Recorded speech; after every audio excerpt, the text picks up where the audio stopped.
Amis des multimètres, bonjour.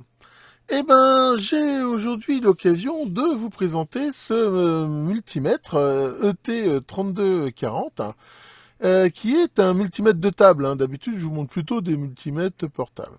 Alors pourquoi je vous montre ça? Je vous avais déjà montré il y a quelque temps un appareil de cette marque It's Ester, un pont LCR. C'est un appareil dont je suis vraiment très content. En fait, je m'aperçois que je m'en sers très souvent, il fonctionne très bien.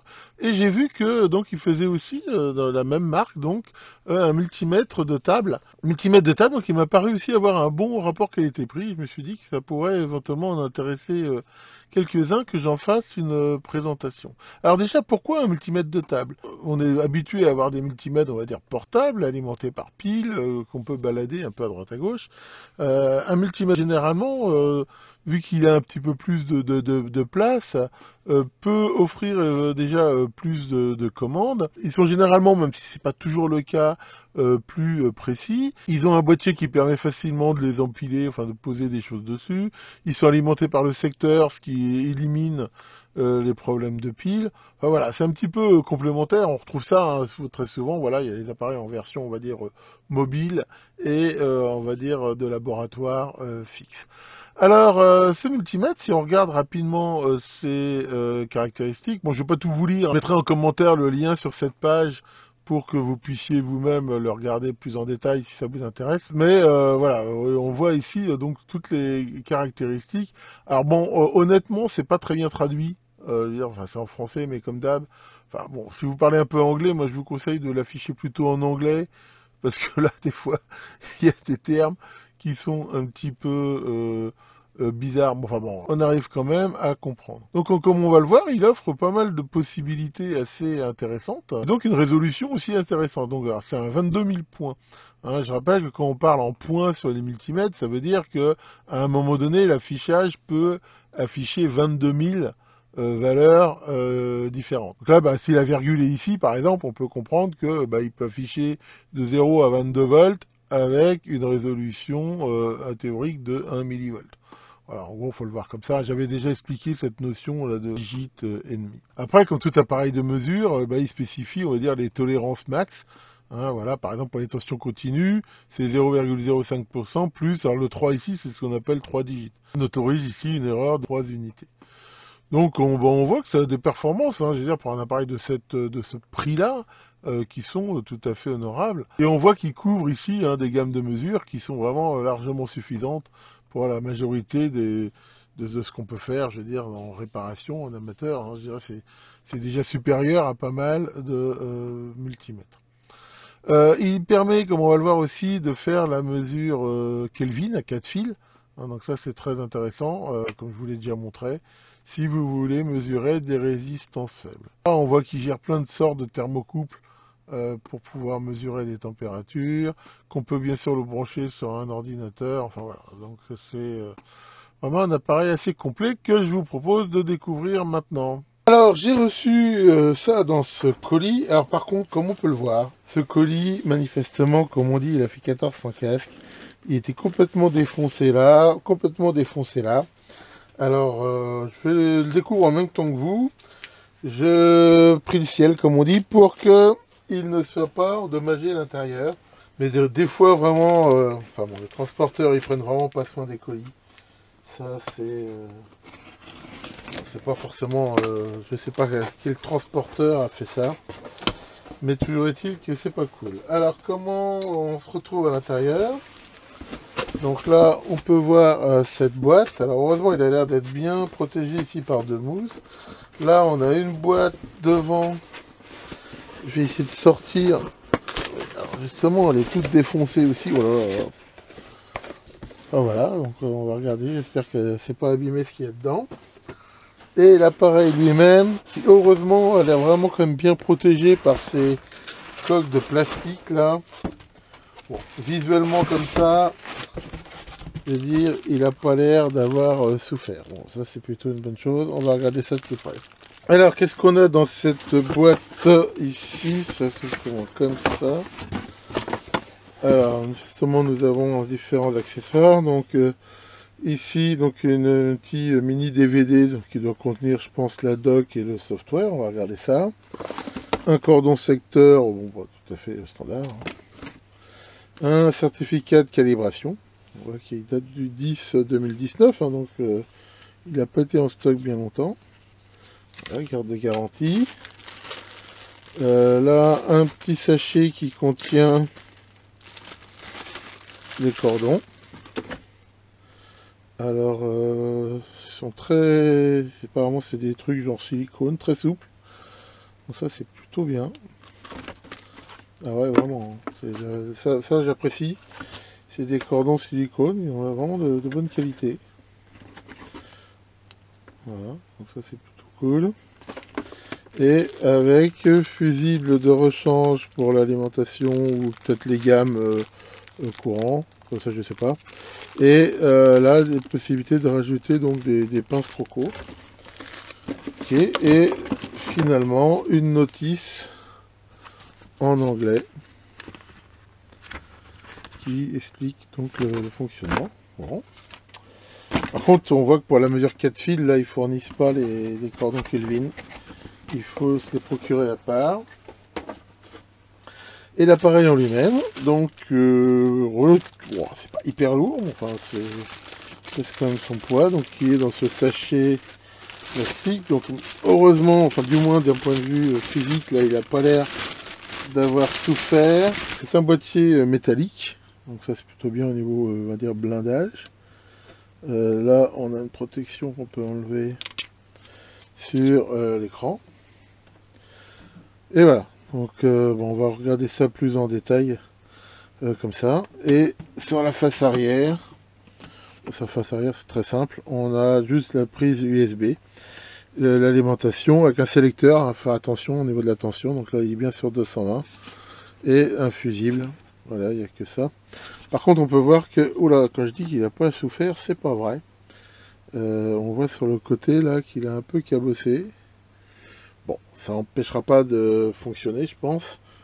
Mais voilà, esthétiquement, c'est pas top. Donc ça, vraiment, c'est pas un très bon point. Pourtant, bon, l'emballage était quand même pas complètement naze, mais je trouve que le carton était quand même un petit peu léger en épaisseur. Bon, enfin bon, voilà, heureusement, on va dire ce n'est que ça. Donc voilà l'appareil qu'on va découvrir plus en détail. Alors voilà, donc j'ai mis bien sûr l'inévitable autocollant Syrob et je vais un petit peu vous montrer cet appareil. Sachant que mon but là, ça va pas être de regarder toutes les fonctions puis de vous montrer machin, il est juste et tout. Là, j'ai passé un petit peu de temps avec et j'ai à mesure du possible avec les appareils dont je dispose, hein, mon calibrateur Fluke, mon Keysight là qui a été calibré il y a pas longtemps, j'ai regardé un petit peu l'ensemble des mesures et je les ai toutes trouvées à l'intérieur des specs donnés par le fabricant. Ça veut dire que, bah, encore une fois, il est conforme à ce qu'il annonce. Hein, il fait généralement même mieux. Enfin, au pire, voilà, il dépasse pas. Et donc, bah, là-dessus, il n'y a rien à dire. Encore une fois, quand on a un appareil comme ça, il ne faut pas chercher la super pression absolue. Hein. Ce qu'il faut, c'est que bah, il soit, je veux dire, conforme avec ce qu'il annonce comme erreur maximum. On le met en route avec cet interrupteur-là, qui est un vrai interrupteur. Ça, encore une fois, c'est quelque chose que j'apprécie. C'est pas un appareil qui va rester en veille. Et il démarre très très vite. Voilà, et on arrive ici donc sur cette fonction voltmètre. Alors très rapidement, il permet un certain nombre de possibilités qu'on voit ici dans système.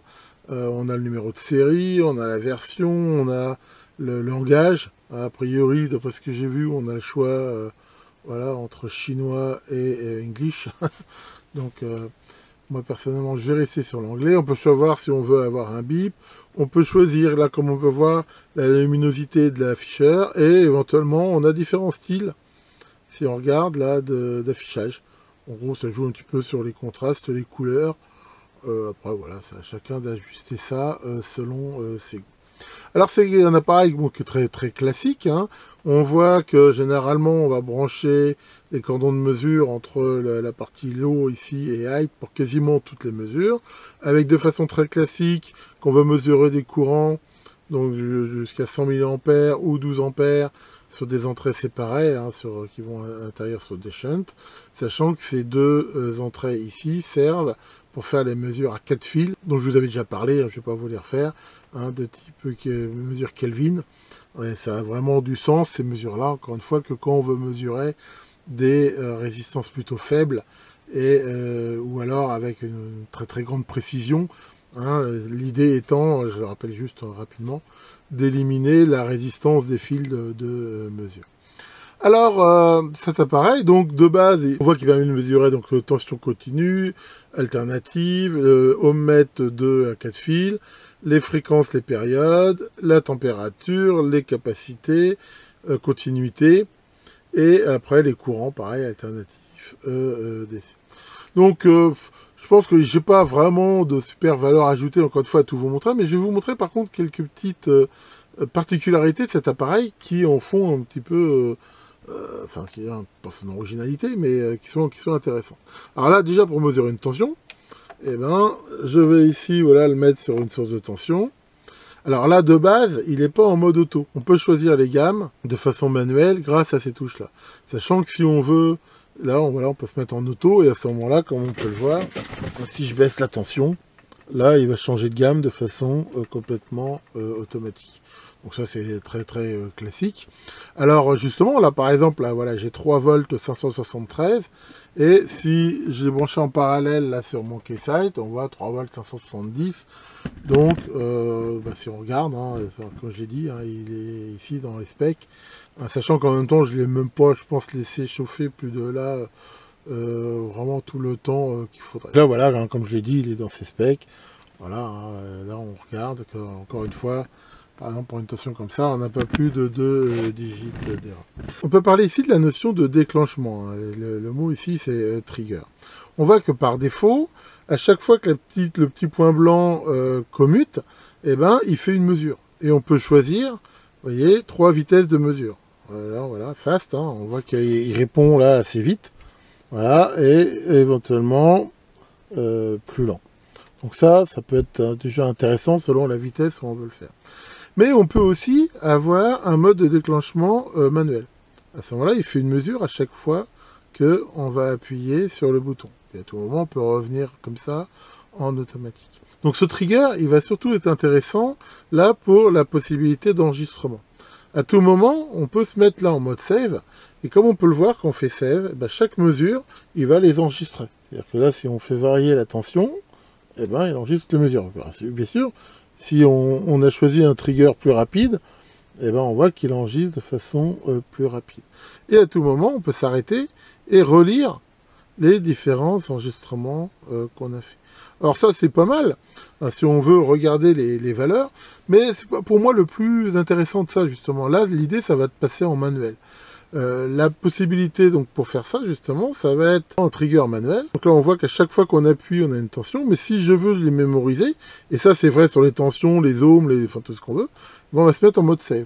Donc là par exemple je vais mettre ma sonde sur un point du circuit, et je vais dire, voilà, je mémorise cette tension là. Je mets ma sonde à un autre point du circuit, et je fais ça. Ce qui me permet après, eh ben, comme on peut le voir là, de relire, voilà, les différents. Et ça va me permettre après, voilà, de relire. Ça va me permettre après, donc en faisant la mémoire, là, de relire les différentes valeurs enregistrées. Alors ça peut vraiment être sympa, par exemple, quand on va mesurer des résistances ou des tensions, et bien de pouvoir après se faire une séquence, par exemple, on mesure 15 points, et de pouvoir les relire comme on veut. Donc voilà pour cette intéressante possibilité donc, de mémorisation et de trigger. Alors on voit qu'il y a TrigExt, mais ça c'est une option que j'ai pas sur cet appareil, qui normalement il peut y avoir une prise optionnelle derrière qui permet d'avoir justement une source de déclenchement de trigger externe, mais là sur cet appareil il n'y a pas cette option là. Alors on peut trouver une fonction qui est assez rare aussi, c'est le fameux 1 sur X, et sur toutes les mesures on peut afficher l'inverse, et il y a des fois où ça peut être intéressant pour certaines mesures, par exemple de conductivité, ou dans certains cas de formules mathématiques, et on peut voilà, très facilement avoir ça. Et on a aussi ce max plus B. Alors ça c'est pareil, ça peut des fois être utile, ça va permettre en gros de faire que toute mesure, on peut lui ajouter soit un offset, soit un multiplicateur. Donc pour faire ça, on passe ici en mode MX plus B, donc on a ici le résultat, mais là on va pouvoir choisir les valeurs. C'est-à-dire que là, je vais dire quel est le coefficient multiplicateur. Par exemple, je vais dire toutes les valeurs que je lis, je veux les multiplier par 2. Et je peux rajouter un offset. Je veux les multiplier par 2, par exemple, et je veux rajouter, n'importe quoi, voilà, 5. Voilà. À ce moment-là, on a ici le résultat. C'est-à-dire qu'on peut afficher sous forme de Y, ici, le résultat de la mesure en lui apportant un coefficient, donc et une multiplication et un offset. C'est, je pense, une possibilité qui, dans certains cas, peut être assez sympa. Alors, il y a une autre caractéristique que j'aime beaucoup sur ce multimètre, et ben, c'est ce qu'on appelle le pass-fail ou limite. Donc, pour le faire, c'est très simple. On peut se fixer ici, voilà, des limites. Par exemple, là, je vais régler sur une tension de 10 volts, et je veux vérifier que la tension que je mesure est toujours comprise entre 9,5 et 10. Donc là, on va régler la limite haute. Donc là, moi, je vais dire que 10,5 volts. Et la limite en dessous, je veux que ça soit 9. Et voilà. Maintenant, je peux mesurer. Et tant que je reste dans cette fourchette, eh ben, il n'y a rien. Et si à un moment donné, je descends en dessous, ou alors je suis au-dessus, voilà, on voit ici le status, high, pass ou low. Alors ça, c'est particulièrement intéressant quand on veut, par exemple, rechercher un problème et qu'on balade sa sonde là, pour voir à quel endroit on a le problème. C'est aussi quelque chose de super quand on va vouloir trier des composants. Par exemple, je veux trier des résistances et je veux que les valeurs, voilà, je cherche une résistance qui est vraiment comprise entre 10,1 et 10,2. Et ben avec ça, il suffit de les mesurer et tant que ça bip pas, c'est qu'elles sont bonnes. Donc ça, c'est vraiment aussi une possibilité sympa.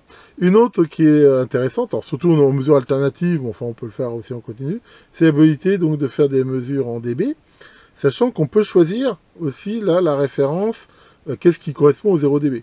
Par exemple, là pareil, si je décide que mon niveau 0 dB c'est 10 volts, et ben là, quand je vais mesurer, j'aurai cet affichage, l'affichage de la tension lue et l'affichage en dB, voilà, du décalage. Aussi est intéressant, bien sûr qu'on fait des mesures alternatives, sachant que là il y a même mieux, il y a le fameux dBm, hein, qui est une valeur qui est normalisée dans 600 ohms.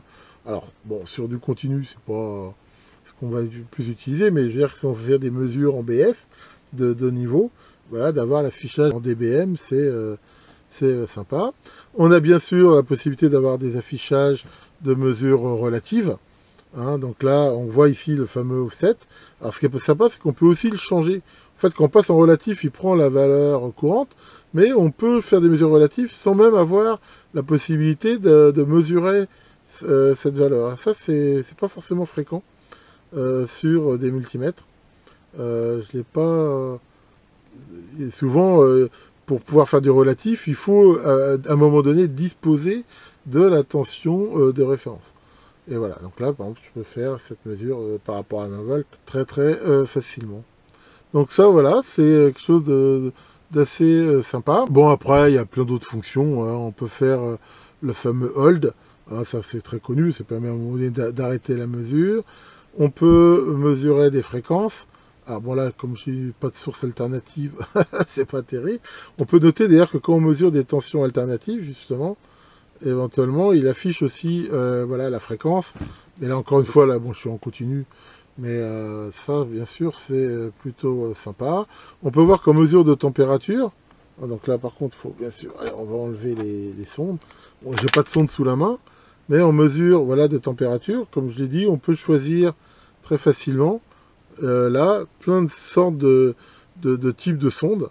Et bon, généralement, voilà, avec les sondes K, il y a la compensation de soudure froide pour le faire. On a bien sûr test de continuité, enfin voilà, tout un peu les classiques. On a ici cette touche F1 là qui permet à un moment donné de bloquer le clavier. Vous voyez, hein, quand on fait lock, hein, c'est intéressant quand on fait du remote. Alors là par contre c'est une partie qui est un petit peu négative. Et le CD qui donne dedans, a priori, d'après ce que j'ai vu, ne contient que les drivers pour installer le pilote de USB qui le voit comme un port série. Mais il n'y a pas du tout de soft de gestion et j'ai trouvé nulle part la doc de ça. Alors là, on retrouve un petit peu le problème qu'il y avait sur le Tester là de LCR. Alors je vais leur écrire pour voir s'il y a moyen d'avoir ce soft ou au moins cette doc. Mais le site, il est que en chinois, faut le traduire. Là, on veut dire, voilà, c'est un petit peu dommage. Alors, ils disent que c'est compatible, CPI, je sais pas quoi, mais enfin, voilà, sans plus de doc. Là, c'est un petit peu dommage. Si, tiens, il y a un truc, j'allais dire que je m'arrêtais là, mais non, il y a un autre truc qui est très intéressant. Tiens, on peut le remettre là, voilà, en remettant là une tension. C'est aussi le mode ici statistique, voilà. Et là, qui affiche en même temps que la mesure. On a le max, le min, la moyenne, la déviation, etc. Et l'écart, le plus grand écart. Et ça, bien sûr, voilà, voilà, bien sûr, il faut avoir des variations. Et ça, c'est aussi sympa. À tout moment, bien sûr, on peut remettre à zéro, en fait, le compteur d'échantillonnage.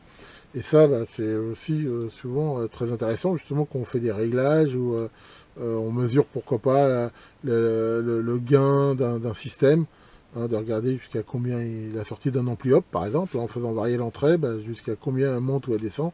Eh ben, on aura ça ici très très facilement. Ça va aussi être utile, comme je disais, quand on va tester un lot de résistance, par exemple, ou de composants. Eh ben, on les mesure toutes, et puis ça permettra de voir quelle est la plus pourrie ici, sachant que dans le cas de mesures comme ça de résistance, on a tout intérêt quand on va passer là-dedans, encore une fois, à se mettre en trigger, qui fait que là, il ne va pas mesurer quand on n'a pas de résistance au branché. On mesure la résistance, on fait une mesure, et ainsi de suite. C'est pour ça que ce mode trigger manuel ici est plutôt intéressant. Alors, récapitulons. Alors la note, j'ai hésité longtemps entre 16 et 17. Bon, allez, je mets 16 parce que bon, il y a quand même deux, trois trucs qui la baissent un peu. Alors, qu'est-ce que j'ai bien aimé hein, sur cet appareil? Bah, globalement, on voit que c'est plutôt un appareil de bonne qualité. L'écran, comme on l'a vu, est très lisible. Ça répond bien. Dans l'ensemble, il est juste. Hein, je veux dire, il est dans le respect des spécifications qu'il donne. Donc là-dessus, rien à dire. C'est assez riche quand même fonctionnellement. Comme on l'a vu, il y a quelques possibilités hein, qu'on trouve pas forcément sur des multimètres. Les cordons de mesure avec des fils silicone fournis avec sont vraiment bons. J'ai bien aimé voilà les mesures statistiques, le système pass-fail, de pouvoir faire les mesures en dB, de pouvoir les enregistrer en mode auto manuel. Alors, un truc que j'aime beaucoup, ça c'est vraiment un bon point. Alors je voulais pas montrer, mais dans la doc pour le coup, par contre c'est très bien expliqué comment on peut recalibrer soi-même cet instrument. Et ça c'est vraiment un plus. Parce que de plus en plus, on a des appareils, et si on veut les recalibrer, c'est soit pas possible, soit il faut les renvoyer à l'usine à prix d'or. Pour le coup, c'est bien expliqué comment on peut éventuellement les recalibrer, et ça c'est vraiment, vraiment un plus. Ce que j'ai moins aimé, c'est le fusible en permette. Alors bon, je l'ai pas ouvert, mais comme on peut le voir quand même, le fusible derrière, il y a deux fusibles. Il y a le fusible d'alimentation sur le secteur, bon ça, c'est un fusible on va dire standard, et un fusible justement pour la fonction en permette, alors qui est relativement faible, parce que je pense que le shunt principal lui doit pas être protégé, et c'est que le secondaire, mais enfin bon, encore une fois, je vais pas revenir là-dessus, mais normalement, les fusibles qu'on met dans les multimètres, c'est des fusibles un peu spéciaux qui sont faits justement pour limiter les possibilités d'arc électrique et tout. Bon, maintenant, ce multimètre, de toute façon, il est plus destiné à un usage un petit peu électronique plutôt qu'électrotechnique, donc c'est pas vraiment la mort, mais enfin bon. C'est quand même pas globe. Alors l'absence de logiciel de pilotage, hein, comme j'ai dit, enfin à ce niveau-là, je veux dire, non seulement il n'y a pas le pilotage, il n'y a même pas la doc du protocole, ce qui fait que, bah oui, il a une prise USB, oui, on a des magnifiques drivers qui s'installent très bien, et puis rien. Parce que bah, voilà, on n'a pas ni de soft ni même la possibilité d'en écrire. C'est pas impossible que ça, il y a plus ou moins des standards hein, qui existent avec ça. Peut-être que ça correspond à un standard, mais enfin dans la doc ils en parlent pas. Sur le site en chinois, j'ai pas vu, donc voilà, je vais leur écrire pour voir. Mais pour l'instant, ça c'est quand même quelque chose d'assez négatif et enfin, je veux dire, voilà, moi j'estime que pour l'instant cette prise USB elle sert à rien. Alors, ils donnent pas non plus de cordon USB. C'est sûr que c'est pas très grave vu que l'USB. Et par contre, ils donnent pas non plus de cordon Kelvin. Bon, d'un autre côté, c'est assez rare que ça soit fourni avec les multimètres, hein, même quand ils offrent cette possibilité-là. Mais ça aurait été un petit plus apprécié. Et bien, voilà pour la présentation de ce multimètre de table. Et globalement, enfin voilà, je trouve que c'est quand même un bon appareil. Et si vous voulez vous faire un petit cadeau pour Noël et équiper votre labo d'un multimètre de table, et ben, c'est un candidat sérieux. Il a un prix, je veux dire, enfin, qui pour moi est tout à fait en rapport avec ses caractéristiques et ses possibilités. Hein, encore une fois, il y a des multimètres beaucoup plus haut de gamme, mais si on veut plus de chiffres après la virgule, bah, voilà, la facture monte vite. Là, voilà, enfin, le rapport qualité-prix me semble tout à fait correct. Alors bien sûr, on a pu voir ce petit problème de livraison. C'est peut-être un épiphénomène. Je pense pas que tous les multimètres qui livrent arrivent dans cet état. Là, je pense qu'il y a eu un accident quelque part sur le trajet. C'est malheureusement assez fréquent, de plus en plus, que des colis arrivent dans des mauvais états. Enfin, c'est vrai que des fois, quand on voit comment ils sont traités, c'est pas forcément gagné. Maintenant, heureusement, il était quand même plutôt bien emballé. La preuve, c'est que, alors, bon, c'est vrai qu'il est un petit peu abîmé sur le côté, mais enfin, c'est pas vraiment gênant. Et puis, de toute façon, si ça arrive, je pense qu'il doit y avoir moyen de faire quelque chose auprès du vendeur. Tiens, Maurice, ça va? Ouais, toi, ça va, mais alors ton grand-père, pas du tout. Ah bon? Pourquoi? Qu'est-ce qu'il a, le grand-père? Il a un sacré problème. Il a la maladie d'Alzheimer. Ah bah oui, c'est pas cool. Et il a la diarrhée. Et donc, il court, mais il sait plus où. C'est vrai. Là, c'est un petit peu double peine. Que le grand DBM, seigneur des mesures, veille sur vos laboratoires. Et à très bientôt pour de nouvelles vidéos.